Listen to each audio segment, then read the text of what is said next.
Now, we got on probably one of the most popular segments in southeast Queensland, Yes. if not the world, because we're streaming on westbramradio.com.au, is Harold. Before you get there, would you like to know what the time is? Exactly. What is the time, It Damo? is 8:14 and 24 seconds. And Harold the H, the Peacock Man, he is Australia's number one Ipswich historian. Yes, I know. There is an Ipswich in England. He Yes. He could get all the stories done here, then go to England Yeah. and make a job of it. So he's going to tell us about the great tragedy of 1938 about sheep. And he's a bit of a rugby league man, or as Peter V'landys says, wubby league. Wuggy leg. Now we talk to the wubby league lover. Now, please. Okay. How you going there, Harold the H? Very well, Danny. It's a sad day when I got Manly supporters ring up and want to start supporting history out there instead of Manly. They've got off them real quickly. They're haven't they? bitter. They get bitter, those Manly Sea Eagles. They wouldn't have won even. But They wouldn't have even won with those 2 tries being awarded. I don't know they're whinging about. well, they just give up and support Queensland. Any Queensland. You know team's gotta be why? Better than Manly. As a mate of mine used to say, dirty Tories, the Silvertails, I've had a gut full of them. The Silvertails. Tommy Radonicus. Tommy used to say the Tories, they're all Tories. They're funny, man.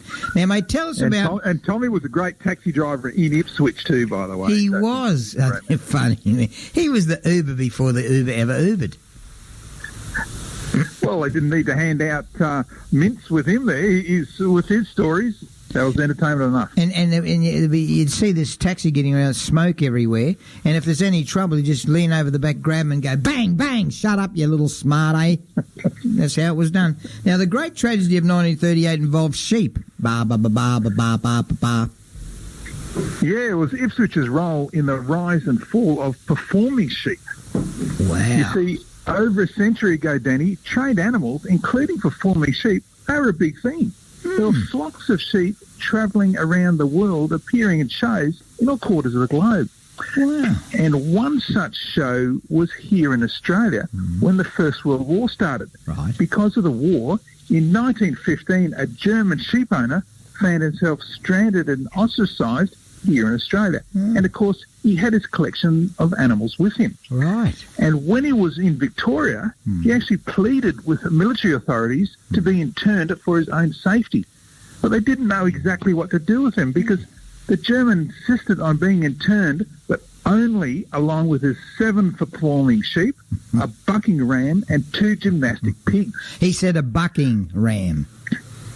Yes, and meanwhile, the Australian St Leon family was also a leading family of circus performers and animal trainers, and they also took their act around the world.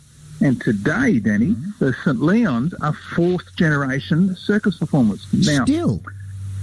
they're still going strong. They're famous. And, of course, they were here in Ipswich all the time. You see, they regularly came to the Ipswich show. But in 1938, tragedy struck. Oh, no. That's because while Adrian St Leon was at the Ipswich show, his performing sheep were killed by dogs. Dirty, rotten dogs. I know, and they were Alsatians apparently, because 2 Alsatians were quickly identified and destroyed. But questions were raised in the media and in the public domain that perhaps the Alsatians weren't guilty. Maybe they'd been stitched up. That's because back then there were around 40 stray dogs roaming the streets of Ipswich every night. Wow. And it could have been any one of them.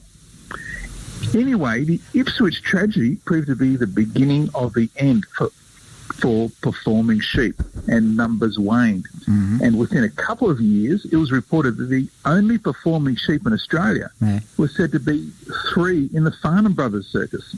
Johnny Farnham's great-grandchesters. Quite possibly, yeah. And there was, in fact, Johnny came from England, and at that time, there was controversy in England where it was claimed that performing sheep were kept in adjoining rooms to performing children. And that just wasn't on. So the flocks dwindled, and sadly, the last shearing time had come, Danny. Yeah. Now, the Ipswich tragedy for Adrian St Leon, and that's when his performing sheep were killed by dogs. Yes. That disaster struck again for him. Right. Because his performing 29-inch pony was also killed by dogs. Oh, for God's sake. Can someone get rid of the dogs? Yeah, and, well, St. Leon, Adrian St. Leon, he conceded defeat with the dogs and began showing performing dogs instead. So the dogs got the job. Now, at this year's Ipswich show, one of the highlights were the thoroughbred racing pigs. But, because you would have been there and cheering them on. I was riding one of them. What are you talking about?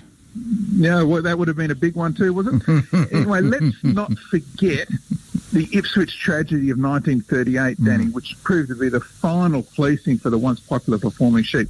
Ipswich, unfortunately, once again, was the death knell of another great event, the performing sheep, all that time ago. Mate, another great story. And actually, there used to be a bloke, you'd see it around the shows around here with ducks. He was an unusual man. He used to have ducks walking around, quack, quack. And, one of the ducks said, ducks. He used to say, if it looks like a duck and quacks like a duck, it is a duck. So, mate... Now, it's hard to deny that. No, but how do we find out about your story? Yeah, look, come to online, historyouthere.com, and I'll post this story up and photos of St. Leon and sheep and his miniature horses. That'll all be online on historyouthere.com tomorrow morning. And we had any more about the ball punches? Oh, look, the ball punches. I have actually heard from that Manly supporter I was telling you about, because that's really all they do these days is punch the balls because they don't put them over the line. So I've got to give a shout-out, Danny, to Andrew Pritchard. He's a Manly supporter, and he was devastated by results lately. And he always listens religiously to us on West Barra Radio on Saturday mornings. Oh. And I reckon he'll definitely support Performing Sheep if they ever come back. Let us start a Performing Sheep show for the next year's Ipswich show. You can be the ringmaster, and I'll be riding one of them. Okay, let's do it. Historyouthere.com, historyouthere.com. Check it out. And we're going to get a book out very, very soon, and it'll be magnificent here of the Ipswich's history. Good on you there, Harold the H.